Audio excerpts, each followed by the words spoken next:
Welcome back, everyone. Thank you for joining me at Teaching Jobs Korea, the official channel where you can find all information pertaining to recruitment and English education and teaching opportunities in South Korea.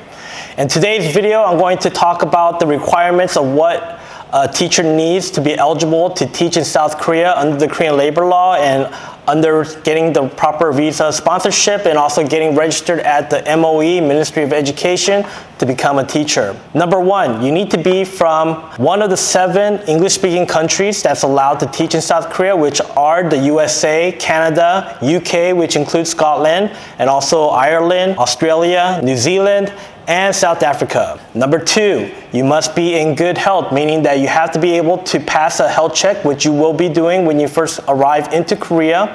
They'll check your physical. You have to be physically fit to be able to work a full-time position and be on your feet and also be able to handle certain stresses of the workplace. Number 3, you need to have at least a BA degree or higher from a university from one of the 7 countries that I just mentioned.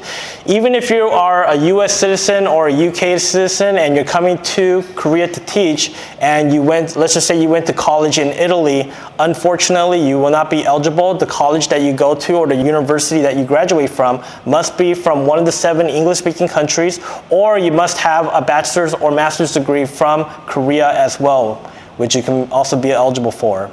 Number 4, you must have a clean criminal record check at national level. So at US, you have to have an FBI background check. From the UK, it will be a DBS check. From South Africa, you would need a police clearance check. And just basically a national check will do. And also number 5, you have to be willing to live in South Korea for at least a year. It is at least a year, one investment, so do keep that in mind. And just make sure that you're prepared to leave your family and come out here and spend at least a year of your life. Number 6, you have to enjoy being around kids because the position will consist of being around children and educating and encouraging.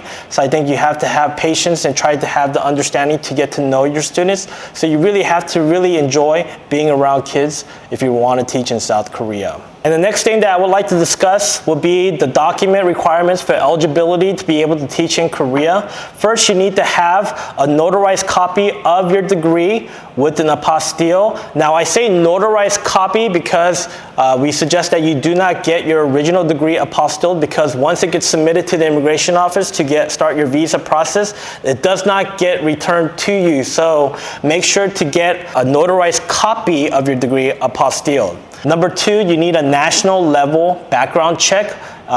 So something at national level, whether you're coming from the US, would be an FBI check. If you're coming from the UK, it would be a DBS check. If you're coming from South Africa, it will be a police clearance check.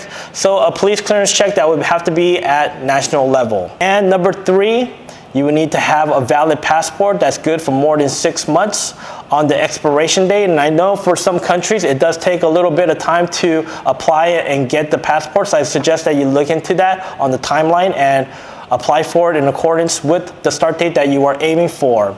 And if you're wondering what an apostille is, it's basically an authentication of the document that's stating that it is real through your government, and you would have to send it through the proper channels to your government and get the apostille stamp or an apostille sticker. And for those who are wondering about whether or not you need a TEFL or a TESOL certification, for the Hagwon sector, which would be the private English education sector, you do not need a TEFL or TESOL to be eligible for an E2 visa. But I do suggest that if you have enough time that you do get it, because it is helpful to help you better understand the structure of teaching and lesson planning and also the structure of the classroom.